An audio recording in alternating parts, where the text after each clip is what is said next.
everybody, welcome to Everything But the Cats, the only podcast. And that's the end of that sentence. I am DJ. And I am Gage. And you heard it here first, folks. The rest of the podcasts are gone. Don't even try to look for them. They got raptured, and somehow we were the only one left. Sorry.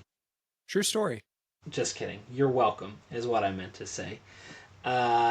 So anyways, like I said, we're the last podcast, so you better listen up and listen well. Today we are talking about Untitled Unity by Francis Chan. It's a series that we've been going through, and this is either the second to last one or the third to last one. I'm not sure if there's like a lot to talk about with the like epilogue chapter thing, but this is it's called chapter 7. It's the 8th chapter we've done, and yeah, we didn't watch the video today. Usually we watch the video beforehand. So Francis, if you're listening and we misrepresent you, apologies, man. We can still have unity about it, and that's what's so beautiful. But yeah, so this chapter is called I can't remember. It requires a fight. I couldn't remember like what word. Like demands, needs, yearns for. So it requires a fight. And I thought, I read this pretty quickly, but I thought it was a good chapter. Thought it was, just very, very detailed. And so if this is your first time listening, or if it's not, either way, something that we mention every week is that if you enjoy what you listen to, we would love for you to pick up a copy of the book and either, let us know what you're thinking, put your thoughts in the comments, tell us we're idiots, tell us we're insightful. I feel like Francis Chan could listen to these videos and tell us both with like full vigor and mean it and be right. So anyone else could be right too. So go ahead and get a copy of the book. Let us know what you think. Follow along with us. Feel free to.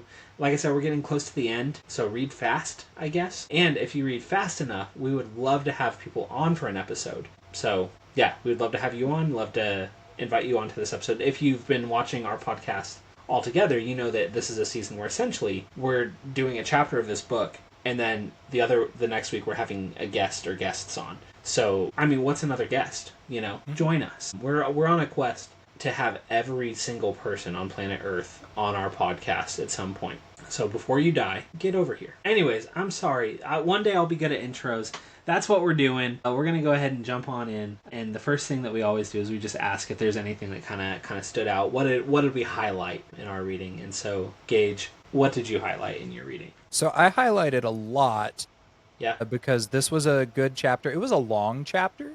It was a long chapter. And so the chapter, it requires a fight. Essentially, Francis Chan is talking about how we need to fight for unity, and that like we should seek to have unity with one another in a fighting kind of way. Not like fighting with them, but like we should fight to keep unity alive. But part of that is being a peacemaker, a type person. But he also talks about church discipline, and he talks about how people in the church, because the world is so vast and there's so many different things to be passionate about and to care about and to put emphasis on, there are so many different things we can disagree on what we want to put the most emphasis on. And that's okay.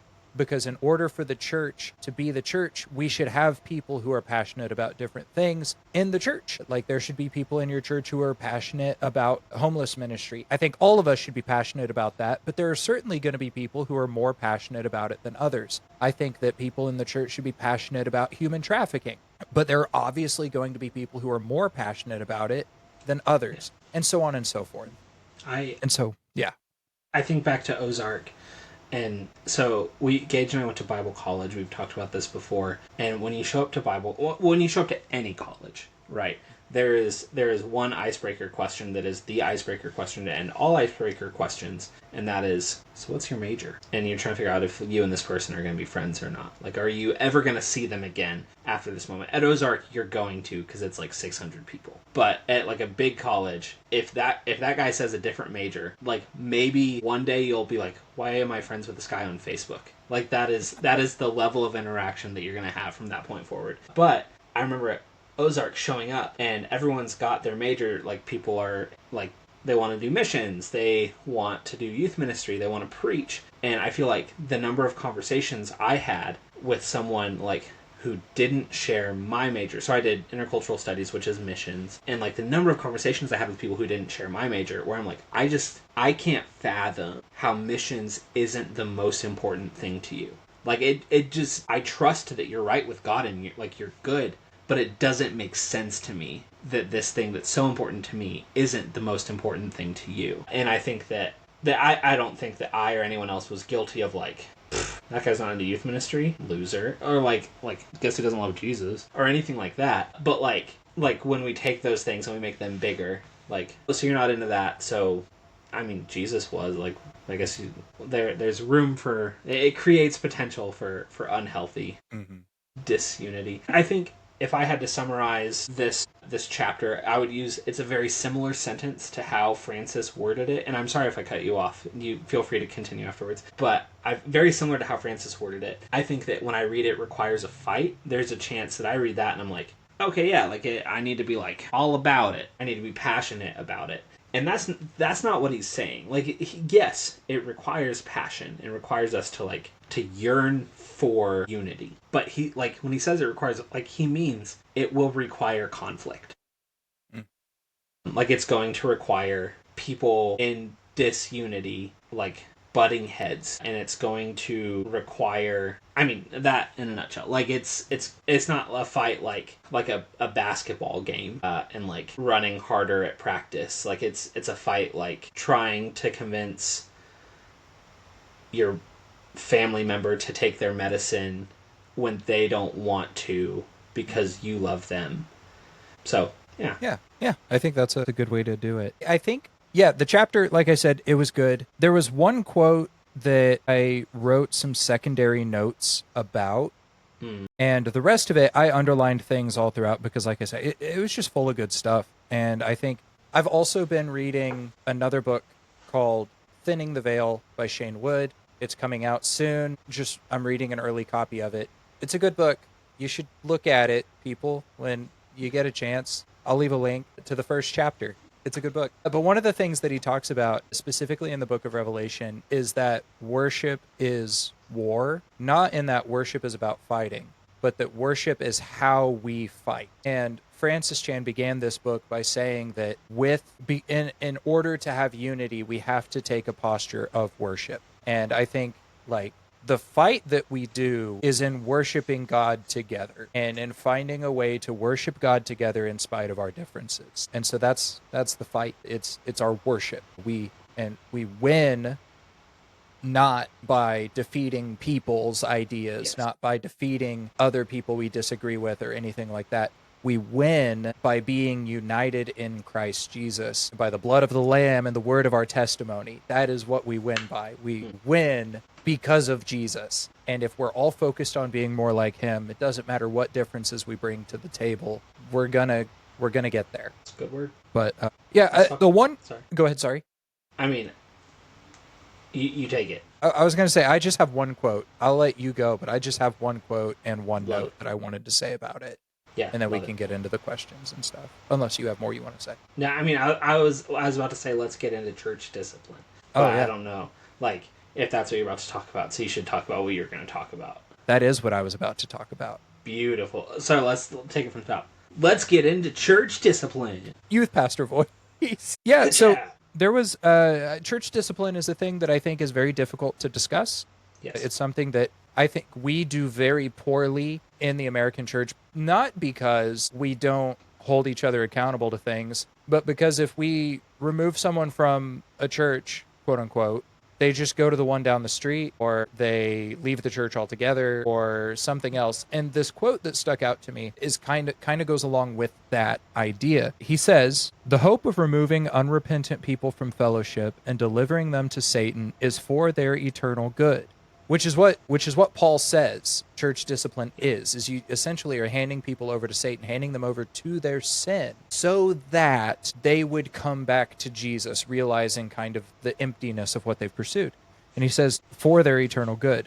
By removing them from the authority, fellowship, and care of a loving congregation and handing them over to the authority of Satan, we are hoping they find the emptiness and dissatisfaction of remaining in sin. The hope is that they taste the absence of church fellowship and realize that sin and Satan don't compare. Now, my thoughts on this is that if church is simply a consumer-based event that you go to every Sunday, you are not going to miss it if somebody tries to remove you from it. if we are not actively being the church, being the body of Christ, having that fellowship, having that community, having that authority involved in the church that is expressed in the New Testament, then discipline's never going to work because there's nothing that people are really missing. And so it's so important that we are actively being the church. One of the things that happened with COVID that a lot of churches really responded well, I think, in that time as far as they could. But one of the things that I realized is someone else said it. I wasn't the one who came up with this, but they said, like, if going completely virtual changes nothing about your experience with church, you're probably not doing church right. And I think that's true because it's supposed to be the body coming together to have fellowship with one another. It's just so important that we do that, because if we're not doing that, again, like I said, church discipline won't work. People won't care if you're holding them accountable to their sins because you're not removing them from anything they can't get everywhere else. The year is March 2020. National emergency has just been declared, like the week before, a couple weeks before, for COVID. And College Heights has shifted to online only. They've canceled services, and now we're doing online only. Which, what a wild time! Like, what a like. For at least a few months, half a year, maybe a year, I don't know. Like, we had, the Todds would come over on Sunday, and we would watch church together. And it was actually a really sweet season for that. And then we also, like, did drive-through only for, like, a year and a half at Chick-fil-A, which was dope. We once did, within an hour, like, I think it was like 437 cars or something like that, because we had 5 lanes going at once, and kitchen was killing it. So, anyways, COVID... a lot of sad stuff too, right? Some good stuff in there. Anyways, the year is March 2020, and it's our first week of online church, and the time has come to do communion, which is awkward and difficult to do virtually. And so they're like, yeah, like, if you've got grape juice and bread, good on ya, but use whatever, like water, crackers, like they're symbols, which is bold. I don't know if they actually like said that. It takes a lot of confidence to make any sort of theological claim from stage in a church. Glad I'm not a preacher. But anyways, they do all that, and then a friend of ours, a guy we went to high school with named Mark, comments like, "Oh man, I feel so silly taking communion like this." And some lady responds like, "Communion is not silly. We're supposed to be serious right now." And then just like message after message of like, "You need to be taking this seriously." And then some poor some poor teenager is moderating the comments like, "He didn't mean it." So good times for sure. I mean, we could spend a lot of time talking about that was a silly time in a lot of ways. For sure. But, like, nobody alive had lived through anything like it. Yeah, I think that a lot of the like here's a political stance from DJ. I feel like a lot of the like mask pushback through the years, like, they lied to us and all that, like, but I'm not sure you know how science works. Like, hypotheses get tested, and like, we were all tell me what it was like when you were in the Spanish flu, pal. Bro, everyone was wearing masks. In the Spanish flu, they were. Like, they actually were wearing masks. People would put masks on their pets. That's wild. Which was kind of funny. Like, I've seen pictures of, like, World War... By the way, Spanish flu happened during a world war. Yeah. People were just dying left and right. Catching bullets, catching flu. Yeah, I worked, like I said, I worked at Chick-fil-A back then. And the number of times that people would come through, like, oh, I can't believe you're wearing a mask. Dude, this doesn't... You don't have to.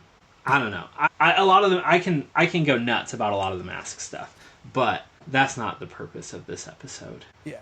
There was a guy that came through. It was like a week before we reopened. This guy comes through and he's like, "I just gotta say it.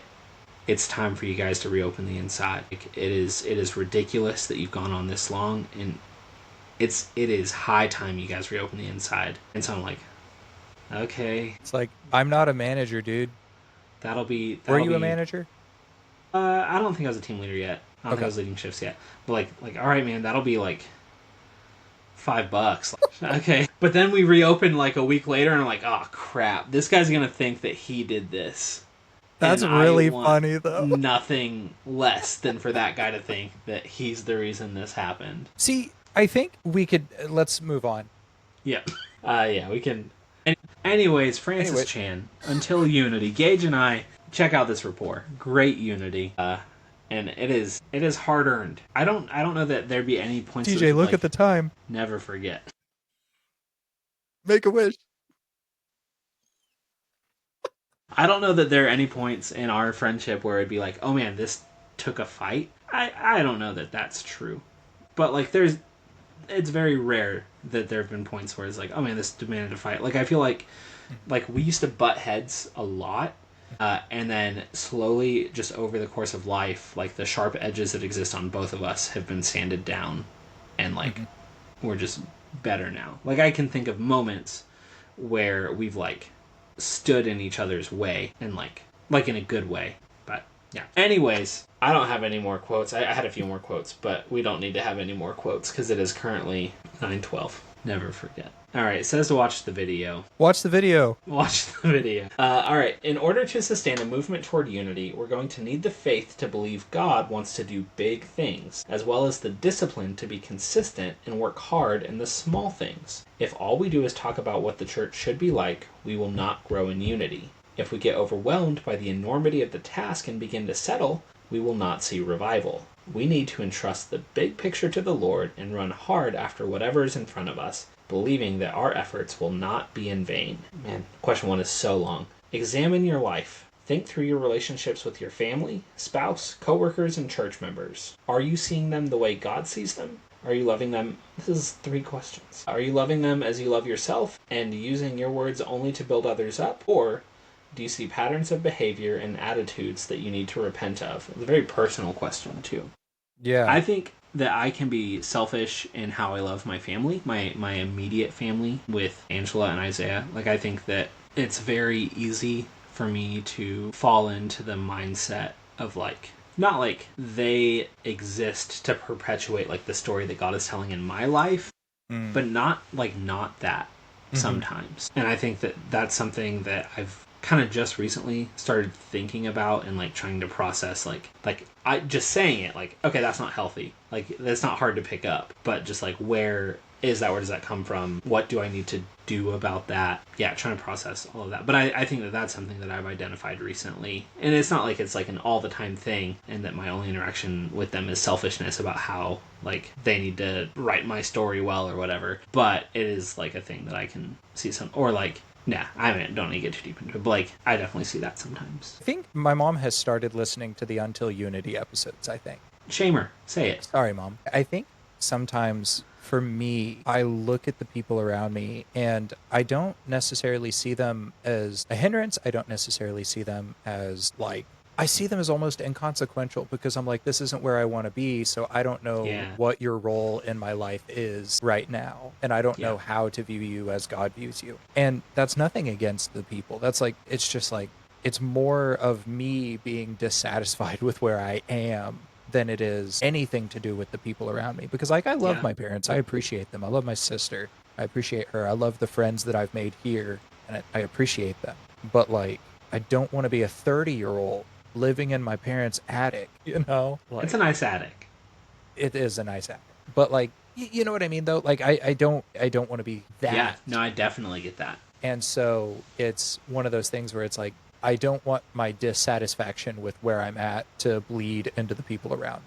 Yeah, no, I think I definitely relate to that. Like, I feel like I've kind of I've lived with like one foot out the door since like freshman year of high school. And so I feel like half my life I've lived with like one foot out the door where it's like, cool, like I love you and I am invested in you people that are near me, but like, this is not where I'm going to end up. So like, let's keep everything shallow, like first, like surface level as much as possible, because like I don't want it to hurt when like I'm going to say goodbye. Like if I do everything right, I'm going to say goodbye to you. So let's keep it easy. And I think that even as like we've lived in Joplin for a while, where like I don't know what the future holds if we're leaving or not, but I'm still like, I'm going to live with one foot out the door so that it's easy, so that things stay shallow, and so that there is this question of like how do you benefit me, like what's so I feel a lot of that for sure. I'm skipping 5 questions because it is currently 9:18. Never forget. Unless you had anything else you wanted to say. No, I think this will be a good episode. Sorry, Francis. It's 20 minutes of us talking about COVID and then like 10 minutes of us actually discussing the book. Yeah, it requires a fight. Anyways, think back to some of the discussions or arguments you have participated in with other Christians. Would you say you prioritize loving the people involved in glorifying Him with your words? Or, so many questions, Francis. Or, were you distracted by the desire to be right or prove yourself? Spend some Stop time. right there for a second. Sure. Camera, look at me. Eric, I'm sorry. Beautiful. Arik, we're sorry. Yeah. Hey, apologies, man. I was laughing. Genuinely. That's an example I can think of specifically where I was more concerned with like proving him wrong than I was with loving him. Yeah. I think I can't remember what book it was that you had to read it for some class at Ozark, and there was a line in it, and you told me this line. The line was like, can you think of anyone whose ministry you hope fails? And if the answer is yes, you're wrong.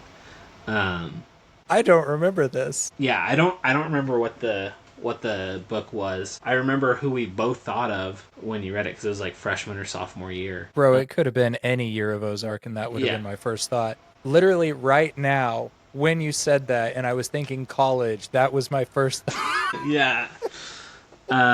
Dude steals your girlfriend one time. No, but yeah, so I think that that quote's been really helpful as I've processed, as I have gotten older, and not even just is there anyone who you hope their ministry fails, but is there anyone that you hope things don't turn out well for them, or yeah, and I don't know, it's just been a humbling question along the way. I think that I'm definitely guilty of trying to convince people that I'm right. I have a new tactic that I've started using when I get into political discussions, and I feel like I usually get talked at in political discussions, which is fine. But they say their spiel, and then I say, I hope you're right, and they don't like it. Hey, I love that. I hope you're right. Oh, man. So, and I don't hope they're right. I hope they're very wrong. So I'm guilty. Well, if they're right, then the world is fine, and we can pretend that nothing has ever gone wrong in the world. So that's great. I hope they're right. But I can be a jerk, is all that I'm getting at. I'm not the best when I get heated, and I get heated sometimes, and I'm sorry. I've noticed that with myself, so again, I'm reading Thinning the Veil by Shane Wood. Good book. One of the chapters I read yesterday, or the day before, in the past couple of days, he was talking about when Osama bin Laden had been killed and how a lot of Christians were really celebrating that. And I was one of them. And he said there was even a part of him where he was like, yeah, we got them. We got him. Got him, boys. But this whole idea that as Christians, celebrating the death of someone who is lost is not something that should be something we do, no matter how much evil they have perpetrated. Celebrating somebody not knowing Jesus and dying that way should be abhorrent to us. And it's one of those things, he talks about how when it comes to Christians and people who we disagree with, it shouldn't be about defeating enemies. It should be about converting enemies to friends, essentially. Converting enemies to family. Yeah. And I think that, what is your concern? We've talked about it again before. If you ever go into a debate with somebody, especially a brother or sister, with the intent to win, you have lost before you've started. It should always be about bringing each other closer to Christ. And it's hard. I am not good at it. Yeah. But I hope and pray that every day he makes me better at it. It's a good prayer. Yeah, there was something I was gonna say, but it is gone. Sorry. No, it's not your fault. It was recent, and it's my brain. I'm almost 30, so I'm getting old. Yeah. No, I definitely think that that's a good point, though. Yeah, I'll get better at it over time, and I have, right? I'm definitely much less. I feel like I engage in a lot less arguments for the sake of arguing nowadays, because that's just not fun. And it is fun to some people, and they're psychopaths. I'll stand on that hill, crazy people. Anyways, question 6. That was question 6, sorry. This is 7, just so you know. Whether or not we would ever act on it, I think many of us fall prey. Oh, you know what? I'm going to read the paragraph before it because it references it. Apologies. Gaff. uses strong language to describe a would-be reformer who, in his spiritual vanity and pride, causes a revolutionary rupture with the historical life of the church to which he holds himself immeasurably superior. We can all be guilty of this idea in which we think people in our church or our denomination are more spiritual than others. This results in a shift in focus from leading people to Jesus to instead leading people to ourselves. We invent reasons to think we're superior, whether it is how we do our programs, how gifted our pastor is, how right we are on an issue, or how fast our church is growing. This is nothing other than pride, which creates a divide with our brothers and sisters in Jesus. Question 7. Whether or not we would ever act on it, I think many of us fall prey to the spiritual pride. Do you see any in your own heart that you need to repent of? Have you held on to things that potentially make you feel superior to other Christians? Remember, we were enemies of God and are recipients of His grace through Christ dying on the cross. We have absolutely nothing to boast in. A good word there. We have nothing to boast in. And I don't know, I feel like at this point, and well, okay, I guess here's what I'm not guilty of. I'm not guilty of thinking that College Heights is any better than any other Restoration Movement churches in Joplin or around the world or whatever. That's what I'm not guilty of. But if you listen carefully to my wording, you can already piece together that what I am guilty of is thinking that the Restoration Movement is the way. Mm-hmm. And not the way, but we've got it nailed down. The closest. Yeah. So I think that there's that. So I think I can be guilty of that and guilty of looking down on specific denominations. I've probably talked before about my kind of weird past with Assemblies of God and more Pentecostal churches. And so Francis talks a lot in his book about kind of his weird past and things that he's had to repent of through the years. And I think that I can definitely be guilty of learning that someone is, I don't know, a certain denomination, we won't name drop other than that I totally just did, or they believe in certain doctrinal things. I'm okay, so you're a child, cool, great. And I don't think that's healthy or good. See, I have a bit of a tendency to do that with certain denominations as well. But I think most often how that kind of rears its ugly head in my life is in dealing with people who have been in the church for a long time, but don't get it. Or they've been in the church forever, but they treat what I consider to be basic biblical concepts to be just these really crazy things, or these really oh my gosh, I never thought about that, or I never understood that, or I never knew that. And it's I literally just said Jesus died for you. You've been in the church for 15 years? And I mean, that's an extreme example, but that's one of those things that for me, it's not that I look down on them. It's just that there's part of me that's it feels a bit of pride about that but at the same time, something I'm very guilty of is my faith for most of my walk has been about how much I know about God. And I've already said that on this. It's not about how well I know God. It's about how much I know about Him. And so it's one of those things that I'm having to repent of, pursuing knowledge more than pursuing Christ. And because no amount of what I know about what the Bible says or about these theological concepts or about the history of doctrine, no amount of that's going to save me, and no amount of that makes me worthy of salvation. And so that's something that I'm actively repenting of. It's just, it still rears its head every once in a while. All right, 2 more questions. I really like these questions, so I've thoroughly vetted them really quickly as we've been here. So anyways, question number 8, which I think is the 3rd question that we've read, 3rd or 4th. Think of people in your life who have been examples to you. People whose actions have genuinely challenged you to wonder if you would go to the same lengths for the sake of the gospel or for the sake of others. And this says to spend a moment thanking God for these people and asking Him for the courage and desire to live like them. And we should do that on our own time. Mm-hmm. But I think that'd be a good thing to think through, and I'll read it again. People who've been examples to you, people whose actions have genuinely challenged you to wonder if you would go to the same lengths for the sake of the gospel or for the sake of others. So for me, I'm not a person who is as mission-minded, and not mission as in the mission of spreading the gospel. I've always cared about that. But mission-minded as in go to other countries kind of thing. As someone who's not as mission-minded as you, for example, anytime I meet someone who's been actively in the field, I just feel so inadequate around them. And I'm like, I so desperately want to love Jesus like you do. I so desperately want to love people like you do. And it's one of those things, like, we had Cal Ripken came to the church that I'm at, and that's a pseudonym, so I'm allowed to say it, I think. And he, like, some of the stories of things that he encountered while in other countries, some of the stories of like the hardship that he and the other Christians that he lived with encountered. Like, it's insane just like hearing that kind of stuff and being like, this is what we're called to do. Like, we're called to bear a cross. We're called to literally march to our own death for the sake of the gospel. Is that who it is? Does he go by Nick? Is it Nick Ripken? Nick Ripken.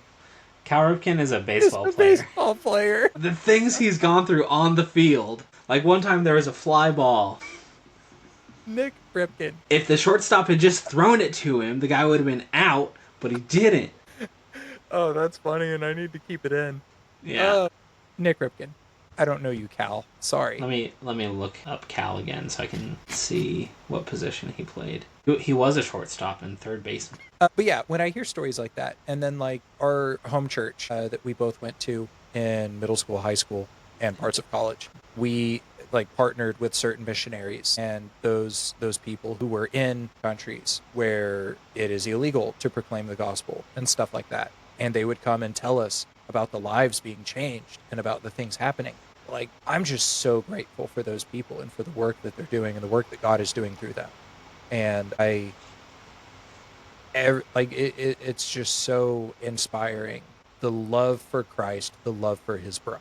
And that's something that I hope can be fostered in me as well. I will say I don't think that, and I'm sure you would agree with this, I don't think the response to meeting those people should be feelings of inadequacy or like they're better. Like, I think that God puts different calls on each of our hearts, and so you show up at Ozark and there's a kid who, like, obviously youth ministry is the most important thing, and like he can't fathom that wouldn't be the case for someone else. And I think that, like, yeah, I think that, like, just like the body needs different people to do different things. Like, the body needs a 30-year-old man living at home with his parents. So one of the things that I've wrestled with the past few years is like, and this is a conversation we'll probably have to have off the air at some point, is like, how much of me doing preaching over missions, because missions has always been something I've cared about, how much of it is me desiring comfort over pursuing what God has for me? Yeah. And that's a genuine question I've been wrestling with a lot lately. It's a good question. We should have that conversation sometime.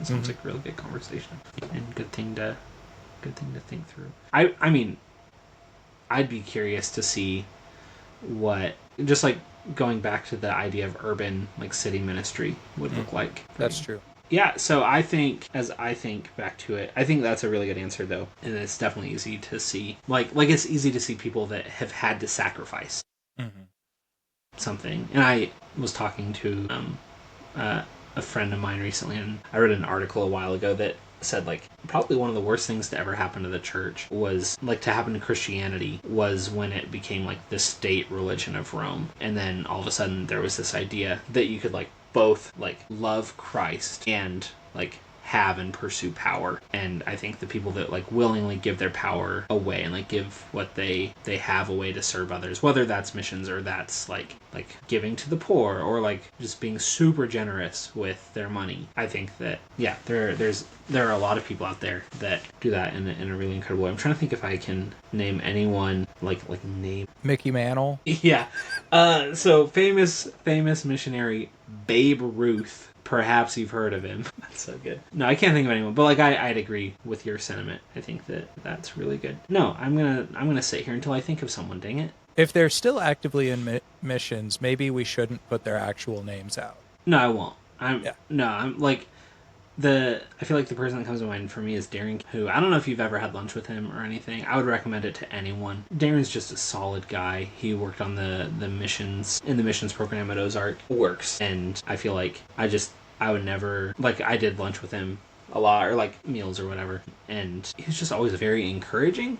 And I feel like every professor at Ozark is guilty of having their favorites because like we're humans and it makes sense. But I feel like Darren just didn't. Like he really loved his students and like wanted to make sure that they all felt that. And so just much appreciation for him. He did play shortstop or whatever. I'm just kidding. But he did spend some time on the field back in the day. But yeah, just a really quality dude. He, like, every professor at Ozark was nice. Yeah. And, like, they were all very kind to every student for the most part, as far as I know, at least. Yeah. And, like, I had positive interactions with every professor I had. I had one class with Darren, and I was an awful student in that class. And every time I saw him, he remembered my name. He remembered kind of like conversations we'd had previously. Yeah. And he was just genuinely concerned with me being made in the image of Christ. And I feel like, and that just showed in the brief interactions we had with each other. And so it was, I don't know, like, One time he did our wedding and I met with him a few times before then. We did counsel, like premarital counseling with Ami and Papa, but Darren did our wedding, met with him a few times, and I talked about how I just kind of offhand mentioned how I was going to be marrying up, and I am sweaty man. Like I in a word, sweaty. I don't know. And Angela is not. Like she's marrying up is right, but this man like just goes on a like probably 5-minute talk about how like that's a silly way to look at it. And Angela is also marrying up, and how like and by the end, I kid you not, by the end of it, like he's teared up. It was a joke, but like genuinely one of the most moving times of my life. Like it was such a sweet kind. Darren, you're not listening to this. I love you and really appreciate you. That did remind me. I think of my boss. Mom is just a really hard worker, and I feel like he's kind of always looking for things that he can do to serve others and take care of others, and he doesn't complain. Like he mentioned once that he gets tired sometimes, and then like that's all I've ever heard like in complaints. Like it's not like he like kept saying it. So Tom's a really good guy. Question 9, the final question: what is a simple step of faith, act of love, or deed of generosity that you can take today? Write it down and talk about it, but make sure you also act on it. Simple act of love. A simple step of faith, act of love, deed of generosity. I'm not perfect, I promise. I'm just struggling. Yeah. No, I'm trying to think like who do I have beef with? And what can I do there? I feel like, and I've talked about this before, on a genuine note, I'm very stingy with my time. Very stingy with time. And like this week, I've had full shifts, so I'm not just working the 4-hour shifts like I was. I've been working full shifts this week, so my time is a little less than it has been lately. But I know that I have a friend who wants to spend time with me, and I have not been doing a great job of spending time with him. And so I need to be more intentional about just doing something with him. Like he wants to work out together or something. Mm-hmm. And like, I definitely have the ability to do that, and I just haven't been. So I feel like I've been flirting with the idea for a while of like trying to be a good neighbor, like to my neighbors, and like I'm not a bad neighbor. Like it's 9:46. I'm not going to go mow after this, and we try to keep Woody out like during the proper hours of the day. But I kind of know their names, and like that's it. And so I don't know. I feel like I'm always flirting with the idea. I also don't want to be weird. Right? Like I know my neighbors at the level at which everybody knows their neighbors. If not a little bit more, because I kind of know their names. Yeah. On a real note, something I have learned in the South about neighbors. Yeah. Whenever you're like at a Goodwill or a thrift shop or something, and you find like just a cheap used dish, get it. And then when you make like, if you want to make like a cake, or you want to make brownies, or you want to make like some kind of a casserole or something to give to like your neighbors, you don't have to worry about them returning the dish. Here's what I will say. If anyone listening is going to bring us stuff, food and stuff, number 1, please do. I love food. Number 2, bring it in something disposable. We only have so much kitchen space. Like, I will return it unless it's disposable. So please, I'll pay for the disposable thing. But that is a good point, Gage. No, both valid stances. I think that's like every year, so this is distant for it to be like my simple act of faith or like, act of love or whatever. But I feel like every year around Christmas, I'm like, we should bake cookies for our neighbors. But that's tricky because what that means is I'm telling Angela, like, you should bake cookies for our neighbors, which is complicated. Memorial Day is coming up. What do most people do Memorial Day weekend? Cook out. Cook out. That's true. That's not a bad idea. Except we'll be visiting you. Not on Memorial Day itself. That's so true. Yeah, 'cause it's Monday. Monday. Gotta get out on Monday. Anyways, I'm going to try to be a better neighbor, and I'm going to think through what that means practically in the near future. That's the episode. Francis, we're sorry. Everyone else, you're welcome. Yeah. Thanks. Hey, real quick, DJ, can you do some kind of a... You want to know what I'm into? Yeah. Yeah, I can do something. You should go first, because I've thought about it, but I'm drawing a blank right now. Yeah, hey, I've mentioned it a few times already in this episode. By the way, this is our new section called What We're Into. It's not really new anymore. We're still doing it. This week, I've been really into a book called Thinning the Veil by Shane Wood. He's a professor that we had at Ozark, and he has studied very deeply the book of Revelation. And this book is kind of a technical, pastoral, and personal journey through the book of Revelation, what it meant to its original audience and what it means to us. I'm going to leave a link in the description below to chapter 1 if you want to check it out.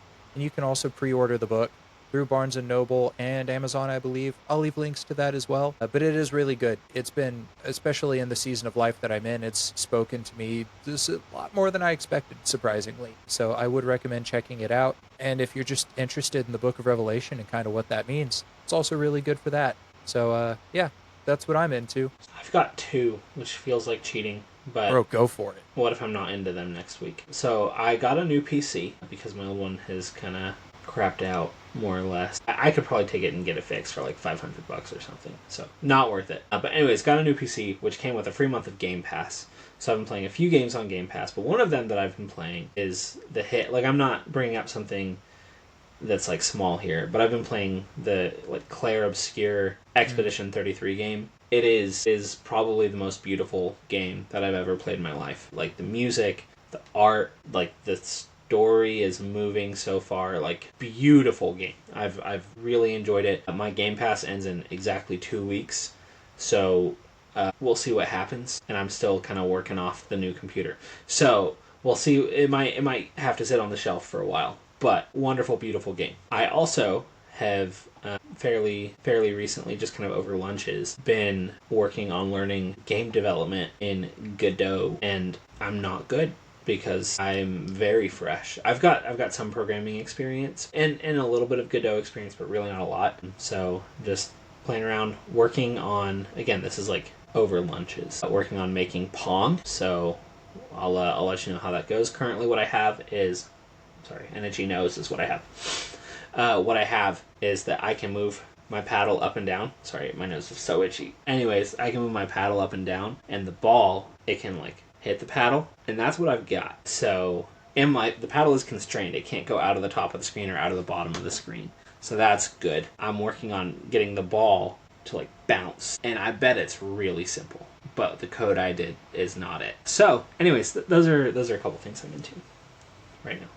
I've heard a lot about the Claire Obscure Expedition 33. A lot. Dude, it's beautiful. I don't think I've seen any gameplay or anything yet, but our friend Landon was telling me today that he has the soundtrack stuck in his head. And so he said it's one of the most beautiful soundtracks to a game he's ever heard. So it's bringing me back. I haven't fully beaten it, but it's bringing me back to Nier Automata, which was just another really, really pretty game that I probably appreciate more now that I'm older. Who can say? Anyways, thank you guys for listening. If you're still here, you're incredible. Thank you. This one's been a slog. Thank you to COVID. Just kidding. Thank you to Garrett, to Jake, to Jennifer, maybe my Aunt Holly. Glad you guys stuck it out. Maybe you didn't. And if you're still here, like we said in the last episode, let us know. We would be happy to say your name at the end of every... Like, it's like Patreon, but for free. We'll say your name. Join us for free. Maybe one day that'll cost money. So, like, you can get in on the ground level right now. And if you get on the ground level and you get 3 of your friends to join, then you get their proceeds. But when they get 3 of their friends to join, it's one of our business triangles, we call them. Anyways, thank you for listening. As always, huge thank you to you guys too, but bigger thank you to Adam Ward and Jared Scrother for our intro and outro music. Anything I'm forgetting, Gage? Not that I can think of, guys. Thank you for hanging out with us. You're all amazing. Even if you didn't make it this far, you're still amazing. You just don't know it yet, but you will eventually. We'll tell you. Huge shout out to Eric Gorman for being who we always think of when Francis asks questions about people that we've been jerks to about theological things. You put up with a lot, and you're a good man. A better man than we acted like, but we always knew you were a good man. You're a good man. So thank you for being you. And thank you, the rest of you guys, for thanking yourselves. Have a good week.